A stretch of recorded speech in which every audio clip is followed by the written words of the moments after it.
Sir, Adarsh Nagar विधानसभा को आप कैसे देखते हैं? आदर्श नगर को हमेशा अगर हिस्से में आई तो बदहाली और उपेक्षा ही आई। मेरा सबसे पहला जो प्रयास है, जिस ढंग से मैं देखता हूँ, मेरी दृष्टि में आदर्श नगर को उसका हक मिलना चाहिए, दिल्ली सरकार की तरफ से भी, कॉरपोरेशन की तरफ से। मैं चैरिटी नहीं करता, मैं दान नहीं करता, लेकिन समाज को सहयोग करना मेरा दायित्व बनता है, क्योंकि हम सब लोगों को जो कुछ मिला है ईश्वर की कृपा से मिला है, और उस कृपा में से अगर हम केवल 5 या 10% कहीं ना कहीं किसी के सहयोग में, किसी की लाइफ में ट्रांसफॉर्मेशन के लिए लाते हैं, तो वो मेरा पर्सनल सोशल रिस्पॉन्सिबिलिटी बनती है। पंजाब की महिलाएं केजरीवाल जी को ढूंढ रही हैं, इनको ले जाओ, इनको पीट पीट के वहाँ से भगाएंगी कि 1000 रुपये का वादा किया था, अभी तक नहीं दिया। और उनकी तो जबान पर भी और जेल और बेल का भोजन चढ़ चुका है, तो इसलिए उन्हें झूठ बोलने में परहेज भी नहीं होता है। पार्टी में एक मुख्य पर्दा होता है और एक मुख्य पर्दे के पीछे जो सीन चलता है, उसमें सदैव से मैं रहा हूँ। जो समाज नीति कर सकता है वही राजनीति कर सकता है। प्रोफेशनल राजनीति वाला समाज नीति में कभी नहीं जाएगा। नमस्कार, आप देख रहे हैं क्विक न्यूज और मैं हूं आपके साथ डिंपल भारद्वाज। इस बार चुनाव दिल्ली के आसान नहीं हैं, लेकिन इस बार दिल्ली की जनता कहीं ना कहीं बदलाव की भी उम्मीद जता रही है। लेकिन क्या होगा क्या नहीं होगा ये तो समय बताएगा। इस वक्त हम आदर्श नगर विधानसभा में मौजूद हैं और हमारे साथ भाजपा के प्रत्याशी राजकुमार भाटिया मौजूद हैं। पार्टी ने एक बार फिर राजकुमार भाटिया पे दाव खेला है, उनको चुनावी मैदान में उतारा है। ऐसे में जानते हैं कि राजकुमार भाटिया की जो तैयारियां हैं इस क्षेत्र को लेकर, इस विधानसभा को लेकर, वो कैसी है। सर, बहुत बहुत स्वागत है आपका हमारे चैनल पर। सर, क्या कहना चाहेंगे? पहली बात तो टिकट एक बार फिर आपके पाले में आई है, आपके हाथ में आई है। आदर्श नगर विधानसभा को आप कैसे देखते हैं और शीर्ष नेतृत्व को क्या कहना चाहेंगे? सबसे पहले तो शीर्ष नेतृत्व का आभार व्यक्त करना चाहूँगा कि मेरे जैसे छोटे कार्यकर्ता पे उन्होंने दोबारा भरोसा जतलाया है। उसके पीछे एक थ्योरी है, एक हिस्ट्री है। यहाँ के कार्यकर्ता, यहाँ की जनता मेरे से प्यार करती है और मेरे को कहीं भी इधर उधर नहीं जाने देती, अपने बीच में संभाल के रखती है। उसी संभाल की वजह से पार्टी ने फिर से भरोसा जतलाया है।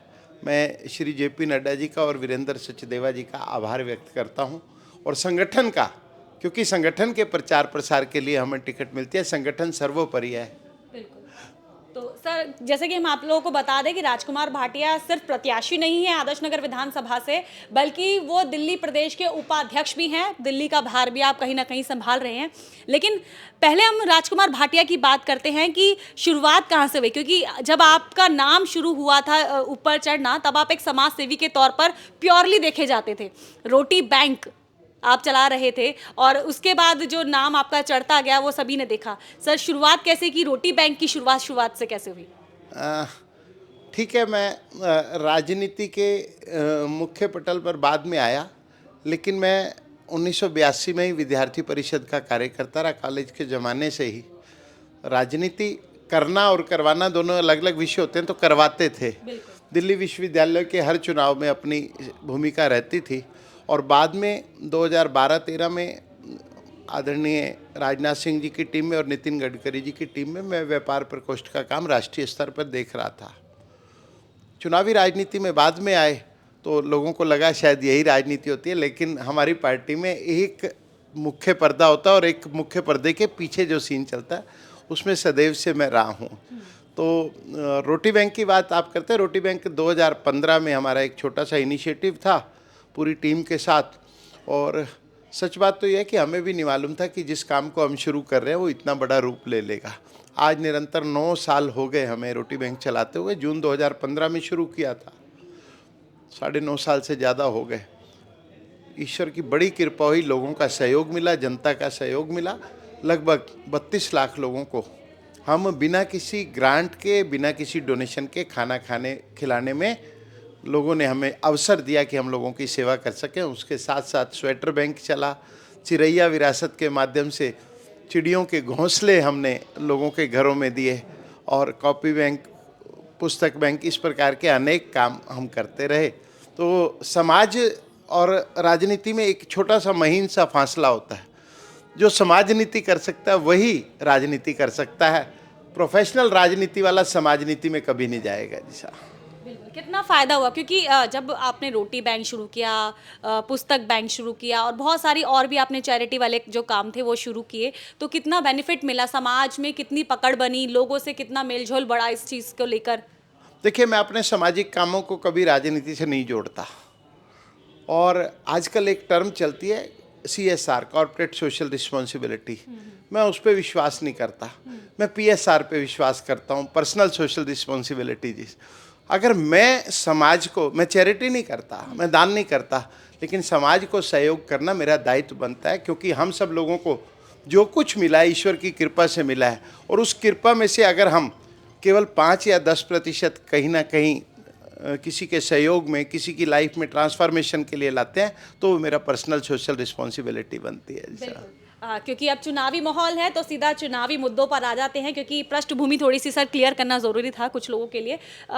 बात करते हैं सर, आदर्श नगर विधानसभा को आप कैसे देखते हैं, क्योंकि हम जानते हैं कि आपकी खुद की जो रिहाइश है वो भी आपके आदर्श नगर विधानसभा के अंदर ही है, और काफ़ी बहुत सालों से आप खुद भी यहाँ रह रहे हैं। आदर्श नगर विधानसभा को कैसे देखते हैं आप? पिछले 25 सालों से तो आदर्श नगर पीड़ित, उपेक्षित और वंचित, और आज जो बदहाल स्थिति नज़र आ रही है, जो लोग चुनाव लड़ रहे हैं दूसरी पार्टियों से, ये उन्हीं की देन है। भारतीय जनता पार्टी के समय में जितने कार्य आदर्श नगर विधानसभा क्षेत्र में हुए, श्री जयप्रकाश यादव जी यहाँ के विधायक थे, उसी समय हुए। उसके बाद तो एक महोदय यहाँ पर मंत्री रहे कांग्रेस की सरकार में, और एक महोदय कॉरपोरेशन में, अलग अलग टर्म में मजबूत स्थिति में रहे, लेकिन आदर्श नगर को कुछ नहीं दे पाए। आदर्श नगर को हमेशा अगर हिस्से में आई तो बदहाली और उपेक्षा ही आई। मेरा सबसे पहला जो प्रयास है, जिस ढंग से मैं देखता हूँ, मेरी दृष्टि में आदर्श नगर को उसका हक मिलना चाहिए, दिल्ली सरकार की तरफ से भी, कॉरपोरेशन की तरफ से भी। बिल्कुल। सर, 2 प्रत्याशी हैं, जैसे कि आपने जिक्र भी किया। सीधे तौर पे मैं बता दूं कि आम आदमी पार्टी से मुकेश कुमार गोयल को टिकट मिला है, और कांग्रेस से जो मंत्री रहे थे मंगतराम सिंघल जी, उनके पोते को यहाँ से टिकट मिला है। सर, दोनों ही कैंडिडेट को आप किस तरह से देखते हैं? किसको आप ज़्यादा अपने पास की टक्कर में देख पा रहे हैं, और किसको आपको लगता है कि वो अभी बैकफुट पर ही हैं? दोनों कैंडिडेट बहुत अच्छे हैं, क्योंकि उनकी जिम्मेवारी, उनकी रहनुमाई में ही आदर्श नगर की बदहाली हुई है जी। तो दोनों अपने अपने कर्मों का भोग भोगेंगे जी, और दोनों को मिलाकर जितने वोट मिलेंगे, बदलाव चाह रही दिल्ली की जनता को उससे ज़्यादा वोट मिलेंगे, और निश्चित रूप से वो बैकफुट पे है या फ्रंट फुट पे है, उनका चुनाव लड़ने का तरीका या उनकी राजनीति के प्रति सोच में और मेरी सोच में एक बहुत बड़ा फ़र्क है, आइडियोलॉजिकल भी और निजी तौर पर भी। कांग्रेस की राजनीति अगर बहुत आप कहते हैं स्ट्रांग है, तो मंगतराम सिंघल जी ने अपने पोते को उतारा, किसी कार्यकर्ता को नहीं उतारा जी। और मुकेश गोयल जी अनेक पदों पर रहते हुए कॉरपोरेशन में 4 वार्ड यहाँ पर होते थे, चारों वार्डों में पॉलिटिकल टूरिज्म कर चुके हैं जी। अगर उनका खूंटा इतना ही मजबूत है और इतना ही वो काम करते हैं, तो फिर हर बारी वार्ड क्यों बदलते हैं, समझ नहीं आता। और फिर उन्होंने वार्ड बदला, अपना पाला बदला, और इसके बाद तो पार्टी भी बदल ली। मैं पाले से आपको बताना चाहूँगा कि उनका पाला वो श्री मंगतराम सिंघल जी की लगाई हुई पौध है। तो जो आदमी अपने घर का नहीं हुआ वो किसी और का कैसे हो सकता है? जो आदमी अपनी पार्टी का नहीं हुआ वो और किसी का कैसे हो सकता है? वो जनता का नहीं हो सकता। वो बहुत अवसरवादी राजनीति करते हैं, और हमारे लिए राजनीति अवसर नहीं है, हमारे लिए सेवा का मिशन है। जैसे हमारे नेता नरेंद्र मोदी जी ने कहा है कि आप कुछ भी बन जाओ, सेवक रहोगे, तो हम सेवा भावना से राजनीति करते हैं। आपकी रणनीति क्या रहने वाली है? आप किन मुद्दों पर चुनाव लड़ने वाले हैं, और समस्याएं आपको आदर्श नगर में क्या नजर आती हैं? मेरी लड़ाई 2 व्यक्तियों से है, और मेरी लड़ाई अपने लिए नहीं है, अपनों के लिए है। और अपने वो हैं जो पीड़ित हैं, उपेक्षित हैं और वंचित हैं जी। मैं जनता की लड़ाई लड़ूंगा जी साहब। जनता के मुद्दे मेरे मुद्दे हैं। मैंने संघर्ष किया है इस आदर्श नगर क्षेत्र में शराब के खिलाफ, शराब के ठेकों के खिलाफ। मैंने संघर्ष किया है टूटी सड़कों के खिलाफ किया है। मैंने संघर्ष किया है स्कूलों की बदहाली के खिलाफ संघर्ष किया। आदर्श नगर के स्कूल में आज से 4 साल पहले तक साइंस की पढ़ाई नहीं होती थी। राजकुमार भाटिया चिल्ला चिल्ला के लोगों को बताता था कि यहाँ आपके बच्चे साइंस पढ़ने कहाँ जाएंगे। टूटी सड़कों के बारे में हमने जहाँ जहाँ प्रदर्शन किया, वहाँ इन्होंने थोड़ा थोड़ा बजट दे के मुरम्मत करानी शुरू कर दीजिए। और आज़ादपुर मंडी के लोग हैं, वो भी इस समय बदहाली की स्थिति में है। मैं उनकी आवाज़ को हमेशा बुलंद रखता हूँ और रखता रहूँगा। मेरे लिए हर वो ज़रूरत जो एक आम नागरिक की है, मेरे लिए संघर्ष का मुद्दा है और मैं उन्हीं मुद्दों पर चुनाव लड़ूंगा। आदर्श नगर विधानसभा छोटी विधानसभा नहीं है, बहुत बड़े क्षेत्र में ये फैली हुई है। धीरपुर से लेकर जहांगीरपुरी, आदर्श नगर, सराय भड़ोला, ऐसे तमाम जो इलाके हैं आज़ादपुर तक, ये सब इसमें शुमार हैं। ऐसे में झुग्गी बस्ती भी बड़े लेवल पर आती है। सर कैसे, क्योंकि भाजपा का कहते हैं कि जो वोटर है वो झुग्गी बस्ती नहीं है, भाजपा का जो वोटर है वो कोठी वाला है, घर वाला है, बंगले वाला है। क्या लगता है कि इस बार वोटर का दिमाग जो है वो चेंज होगा? क्या इस बार जो वोट है वो बदलेगी और इस बार जो चुनाव के अंदर जो जीत है वो कमल की हो पाएगी? देखिए, पिछली बारी आदर्श नगर विधानसभा गांधी विहार से शुरू होकर संजय एनक्लेव मकबरा चौक तक है, करनाल बाईपास तक, और मुझे पूरी विधानसभा को कवर करने में मोटरसाइकिल पे लगभग 40 मिनट लगते हैं। मैं प्रतिदिन मोटरसाइकिल पर घूमता हूँ, लोगों के साथ रहता हूँ। आदर्श नगर पिछली बारी भी 45,000 वोट मेरे को जनता ने दिए थे, मेरे घर के वोट नहीं थे।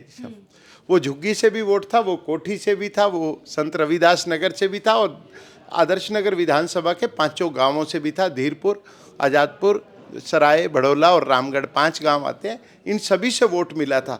तो मैं सोचता हूँ जो वो 45,000 वोट था वो जनता का था और मेरे को जनता का ही काम करना है, तो किसी भी प्रकार से कोई चिंता नहीं है। रही बात झुग्गी की, इस बारी झुग्गी का परिवर्तन ही दिल्ली में सरकार बनाएगा। झुग्गी वालों ने ठान लिया है कि जिस पार्टी से उन्हें धोखा मिला है, जिस पार्टी ने उनको छला है, जिस पार्टी ने उनके साथ झूठ बोला है, उसको वो वोट नहीं दे रहे हैं और दिल्ली में बदलाव चाह रहे हैं। लेकिन केजरीवाल सरकार ताबड़तोड़ घोषणाएं कर रही है। महिलाओं को 2100 रुपये का वादा कर दिया, जो पुजारी हैं, जो ग्रंथी हैं, उनको 18,000 की सैलरी का उन्होंने बोला है। जो ऑटो ड्राइवर है उन्होंने बोला है कि आपकी बेटियों की शादी में 1-1 लाख रुपए हम देंगे और होली दिवाली आपको ड्रेस भी दी जाएगी, ड्रेस के पैसे मिलेंगे। बहुत सारी घोषणाएं लगातार हो रही हैं और बिजली पानी तो वैसे ही दिल्ली में काफ़ी हद तक माफ़ है। हाँ बिल्कुल। कैसे, क्या कहना चाहेंगे, क्या इन सब का असर नहीं पड़ेगा? मैं उल्टी चीज़ों से स्टार्ट करता हूँ। बिजली पानी कहाँ फ्री है जी? PPAC power purchase adjustment charges के नाम पर हर घर में बिल आ रहा है। 2 महीने अभी बिल नहीं आएगा क्योंकि ठंड रहेगी तो कम यूज़ होता है, लेकिन गर्मी में हर छोटे से छोटे 12 गज के मकान में, 25 गज के मकान में झुग्गी में बिल आता रहा। पानी फ्री है, लेकिन 1800 रुपये का पानी एक छोटे से छोटे घर में भी 2 बोतल पानी आता है, कहीं फ्री नहीं है। हाँ, उन्होंने फ्री किया तो वाटर माफिया को पानी फ्री किया जो बोतल के भर के बेच रहे हैं, या टैंकर माफिया को फ्री कर दिया, लेकिन जनता को कुछ फ्री नहीं मिला। और जितने भी मुद्दे हैं, जो घोषणाएं कर रहे हैं, वो घोषणाएं मात्र हैं। घोषणा के नीचे एक स्टार लगा हुआ है। कोई भी कंपनी जब प्रोडक्ट बेचती है तो कहती है terms and condition apply. Kejriwal ji भी blackmail terms and condition apply करते हैं कि चुनाव जिता दोगे तो ये करेंगे। 2100 रुपये चुनाव के बाद, अरे आपकी सरकार है, आपको तो कल से शुरू कर देना चाहिए था जी। आप बजट एलोकेट करते, कौन सी मिनिस्ट्री से आना है, महिला बाल विकास मंत्रालय से आना था, उसी का एक नोट पास कराते और कर देते। लेकिन उन्होंने कहा कब देंगे? चुनाव जीतने के बाद। और चुनाव जीतने की जहाँ तक बात है, पंजाब की महिलाएं केजरीवाल जी को ढूंढ रही हैं, इनको ले जाओ, इनको पीट पीट के वहाँ से भगाएंगी कि 1000 रुपये का वादा किया था, अभी तक नहीं दिया जी। पुजारियों के लिए जो घोषणा करी है वो बड़ी हास्यास्पद है, मजाक है, सनातन के साथ मजाक है जी। दिल्ली में 1970 के लेबर एक्ट के तहत एक अनस्किल्ड लेबर जो है, अकुशल मजदूर है, उसकी तनख्वाह जो है, उसका जो डेली वेजेज है 692 रुपये प्रतिदिन है, 20,760 रुपये बनता है। और पुजारी और अर्चकों के लिए जो हमारी पूजा करते हैं, भगवान के दरबार में हाजिरी लगाते हैं, गुरु ग्रंथ साहब पढ़ के बताते हैं, तो और इवन शादी ब्याह, गठबंधन, वर बंधन और मोक्ष की मुक्ति कराने का काम करते हैं, उसके लिए 18,000 रुपये। कितना बड़ा मजाक कर रहे हो आप जी, सनातन का कितना बड़ा अपमान कर रहे हैं, और वो भी घोषणा कर रहे हैं। मुझे अच्छा लगता कि भारतीय जनता पार्टी के 11 साल संघर्ष को वो मानते और ये कहते कि जो भारतीय जनता पार्टी या पुजारियों ने जो संघर्ष किया है उसकी एवज में हम 18,000 रुपये देंगे, लेकिन 5,000 रुपये की पहली किस्त जो है हम चुनाव से पहले दे रहे हैं, 13,000 रुपये बाद में। कोरी घोषणाएं करने से कुछ नहीं होता है जी, ये झूठे वायदे पब्लिक के सामने वो एक्सपोज हो चुके हैं। The most beautifully told liar, सबसे सुंदर तरीके से झूठ को परोसने वाला आदमी दिल्ली का पूर्व मुख्यमंत्री है, और उनकी तो जबान पर भी और जेल और बेल का भोजन चढ़ चुका है, तो इसलिए उन्हें झूठ बोलने में परहेज भी नहीं होता है। राजकुमार जी, भाजपा ने तो आप पे एक बार फिर से दाव खेला है, दूसरी बार दाव खेला है, लेकिन अगर हम आम आदमी पार्टी की बात करते हैं तो चेहरा बदला है। दो बार की टर्म में जो पवन शर्मा यहाँ से विधायक रहे थे, उनकी टिकट काटी गई है और मुकेश गोयल पर भरोसा जताया गया है। क्या लगता है, मुकेश गोयल ये जो सीट है वो क्लियरली निकाल पाएंगे या राह उनके लिए भी मुश्किल रहेगी? वाटरलू सिद्ध होगा उनके लिए जी। अभी तक वो चुनाव लड़ते रहे और मज़े मज़े से चुनाव जीतते रहे। पिछली बारी निगम चुनाव में भी उनकी नाक में दम हो गया था, 184 वोट से जीत पाए थे। इतना कद्दावर नेता और पहली बार के चुनाव लड़ने वाले भारतीय जनता पार्टी के अमित शाह जी के दूत के सामने 184 वोट से जीता है, तो कहीं ना कहीं उसकी गले में फांस थी। इस बारी वो फांस भी दूर हो जाएगी।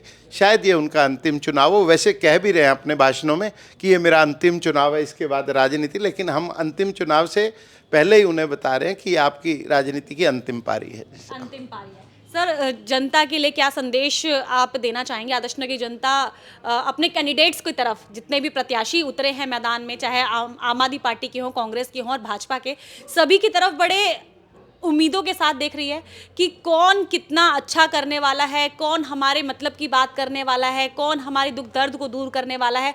तो आप जनता से क्या कहना चाहेंगे, उनके लिए क्या संदेश देना चाहेंगे और जनता से आप क्या उम्मीद कर रहे हैं? जनता मुझे आशीर्वाद देगी, पिछली बारी भी दिया था, अब भी देगी। दूसरी बात, मैं जनता से एक ही बात कहना चाहूँगा कि आपने उन दोनों को पहले आजमाया हुआ है, मेरे को अभी आजमाना बाकी है जी। मैं अपने बारे में केवल एक ही बात कह सकता हूँ, ना किसी को धमकाऊंगा ना किसी का खाऊंगा। राजनीति में एक नया ट्रेंड चल पड़ा है, धमकाने की राजनीति चल पड़ी है, तो वो दोनों काम मैं नहीं करूँगा और जनता के हर काम को अपना काम मानूंगा।